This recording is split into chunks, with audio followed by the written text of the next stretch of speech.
O líder da Revolução Russa de 1917, Vladimir Ilyich Ulyanov, o Lenin.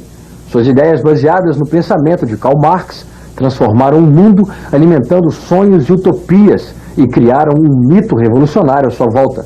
Mas a imagem até hoje cultuada e irretocável de Lenin começa a ser questionada com a abertura de arquivos secretos da ex-União Soviética.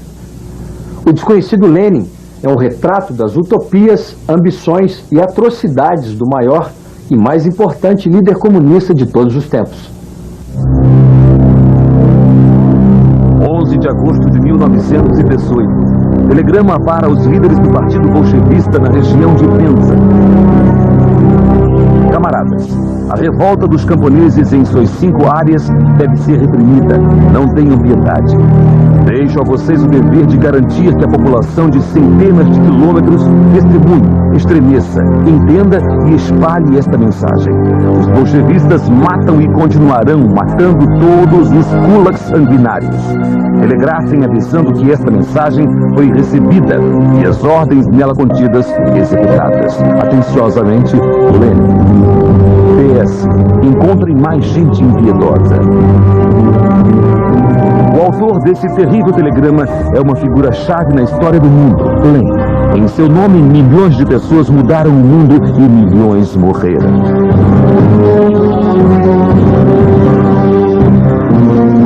O acesso aos arquivos e testemunhos de sobreviventes que concordaram em conversar conosco nos permitiram formar um retrato do pai da Revolução Russa.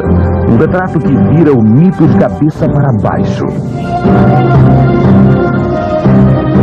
Expor Lenin é revelar o século, suas ambições, utopias, ilusões e barbaridades em nome da ideologia.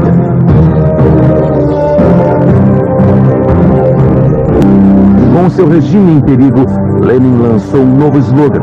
A situação é extrema, devemos exercer um terror extremo. E foi isso que ele fez. Para impor este terror, ele precisaria de homens e sofrimentos.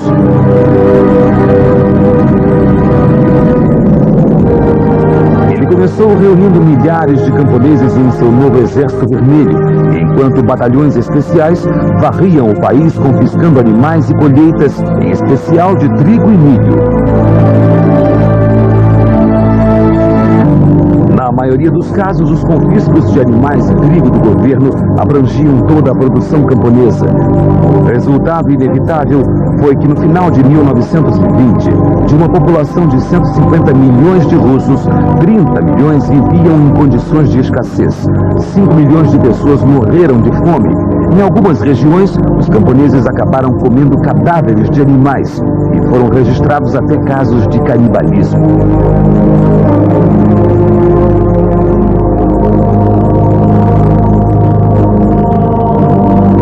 Deixando os camponeses russos morrerem de fome, Lenin atingia um duplo objetivo. Ele reprimia regiões inteiras onde encontrava opositores e colocava o único obstáculo real ao poder supremo aos seus pés, a Igreja Ortodoxa. Daqui a pouco, Lenin declara guerra à Igreja Ortodoxa Russa e confisca todos os seus bens.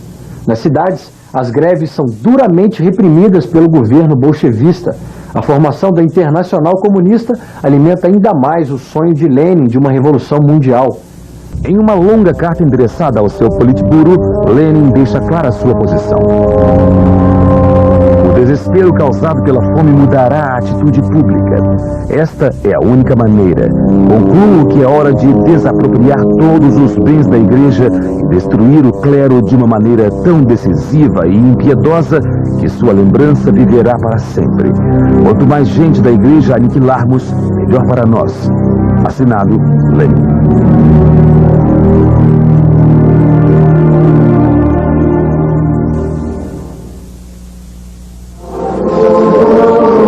As ordens de Lenin foram cumpridas literalmente. Os bens da igreja foram desapropriados sob o pretexto de que seriam vendidos para comprar comida para o povo. Os membros do clero foram presos, encarcerados e executados com ou sem julgamento. O que não está nos registros históricos é que os salários escandalosos e a ditadura de mãos de ferro do Partido Comunista abriram os olhos dos trabalhadores e eles usaram a única arma de que dispunham para manifestar sua oposição ao regime, o poder de greve. Pragmático como sempre, Lenin não hesitou. Esquecendo a doutrina socialista que devia abraçar, ele usou seu exército para acabar com as greves e os direitos sindicais, rotulando todos os grevistas de desertores. No Pravda de 12 de fevereiro de 1920, ele escreveu: o melhor lugar para os grevistas, esses vermes, esses mosquitos da febre amarela, é o campo de concentração. E mais uma vez, Lenin se atém às suas palavras. Batidas matinais maciças e prisões de grevistas e inimigos da revolução em potencial têm lugar por todo o país. Muitos eram fuzilados sem interrogatório, outros iam aumentar a população carcerária e logo chegaria à saturação. E assim, Lenin inventou a gélida solução para remover centenas de milhares de homens, mulheres e crianças, o campo de concentração.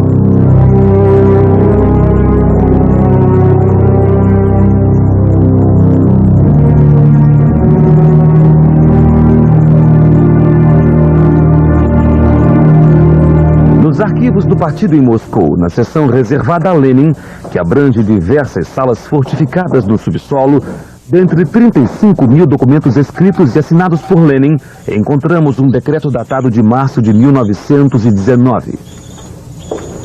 O presente decreto legaliza os campos de concentração e autoriza os campos de trabalhos forçados, um por região.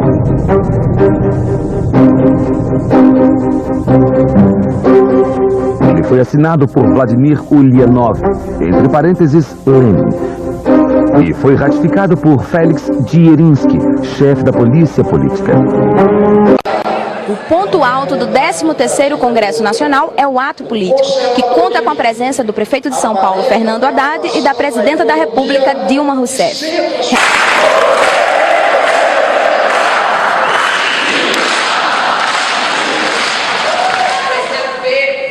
É bom que se diga, foi o único partido, além do PT, que esteve ao lado do presidente Lula em todas as eleições desde 1989.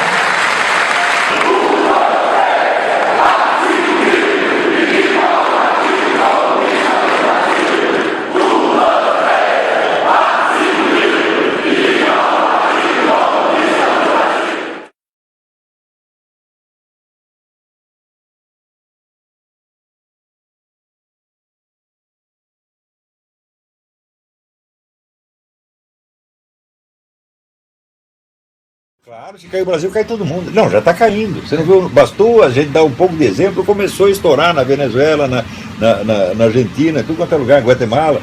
Né? Nós vamos tirar essa gente daí. Nós não podemos permitir, esses caras são sanguessugas, por natureza. O comunismo sempre foi sanguessuga, sempre viveu de roubo, de fraude, de saque. Sempre foi assim. Não é um grande ideal que se perverteu, é uma perversão que se vendeu como grande ideal.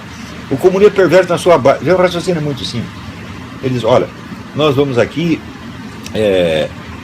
tirar a classe dominante e favorecer os dominados. Muito bem. Só que para você fazer isso, você tem que ser mais forte que os dois juntos. Então você cria uma classe dominante muito mais forte, muito mais dominadora que a anterior. É inevitável que seja assim. Você vai dizer que Karl Marx não percebeu isso? Claro que percebeu, só que ele queria isso. Ele queria o poder total. Estuda a história do como ele fez da Primeira Internacional. Karl Marx subiu, virou o líder da Primeira Internacional, boicotando, mentindo, difamando. Já começou assim, meu Deus do céu.